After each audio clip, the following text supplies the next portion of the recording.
AJ. On DOGE and the fraud claims, Elon Musk in the Oval yesterday gave us some information on that. We're just wondering if there's some proof, evidence. Is the White House willing to share evidence of those fraud claims, or can Elon Musk come to the briefing room and share material evidence of what he's talking about? Sure, I would love for Elon Musk to come to the briefing room. That's why we had him go to the Oval Office yesterday, where I think he provided great answers. He was speaking in layman's terms, speaking common sense to all of you in the media, but also to Americans at home. But I would say especially to all of you in the media, because I think it's a real fallacy that there's this alleged lack of transparency when it comes to DOGE.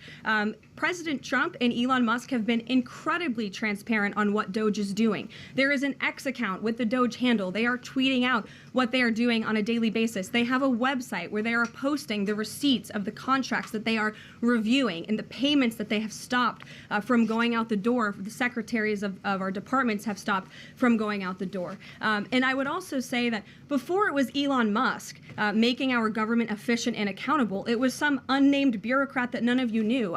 Elon Musk is the richest man in the world. He's also now one of the most highly scrutinized men in the world alongside President Trump because of what he's doing and the access that he is allowing. So there's great transparency. As for the actual receipts, we are happy to provide them, and I actually brought some today because all of you know I love to bring the receipts.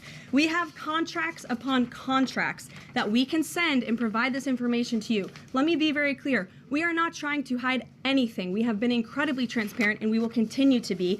These are screenshots of contracts that DOGE found across our government. This is a DEI contract, $36,000 for U.S. citizenship and immigration services. That is against the president's policies and his America First agenda. This is a $3.4 million contract, a Council for Inclusive Innovation at the U.S. Patent and Trademark Office, Department of Commerce, another DEI contract that DOGE identified. I can continue to go through these. Oh, I love this one, $57,000 for climate change in Sri Lanka. What is this doing to continue the interests of the American people? Absolutely nothing. These are the line items across the federal government that DOGE is identifying daily. They're moving very fast. There's a lot of paper that we can show you, but we're happy to do it. This administration has been more than transparent about what DOGE is doing. And here's one of their tweets that they posted about the mine. I believe this is in Pennsylvania, where the federal employee retirement system is being processed. Did anybody know this was even happening in our country before Elon Musk talked about it in the Oval Office yesterday? A lot of Americans didn't. So we are providing transparency and accessibility on a daily basis when it comes to DOGE.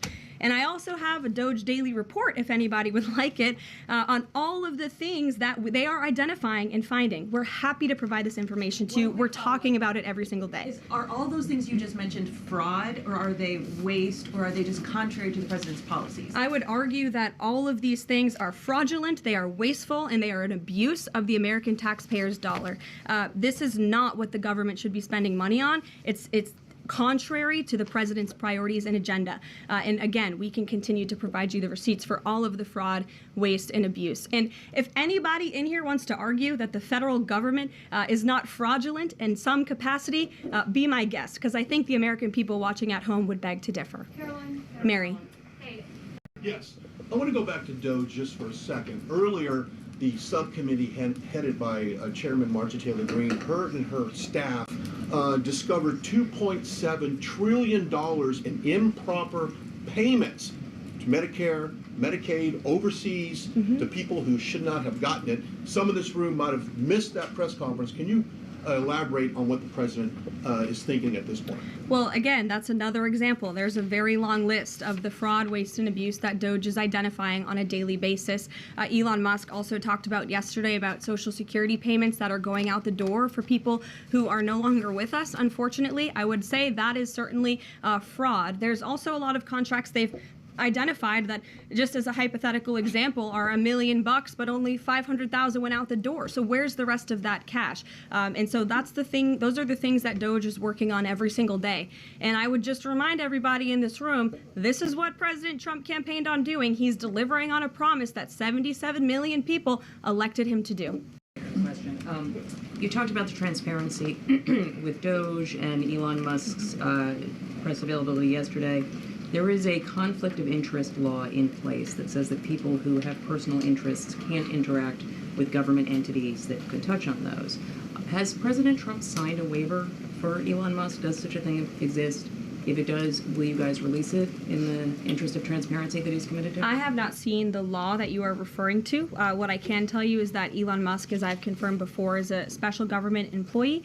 He is filing the proper financial disclosure, and he is complying with all applicable federal laws. As you also heard, Elon address this directly yesterday in the alleged conflict of interest, and he said everything he's doing is very public, and if you all perceive a conflict of interest, you're welcome to bring that up. And as the president said, if he feels like Elon is engaging in something that's a conflict of interest, he will tell Elon not to do that. And Elon also said yesterday that before he moves forward with anything, he consults with the President of the United States. So we're very confident with the ethics and the guardrails that have been put in place here.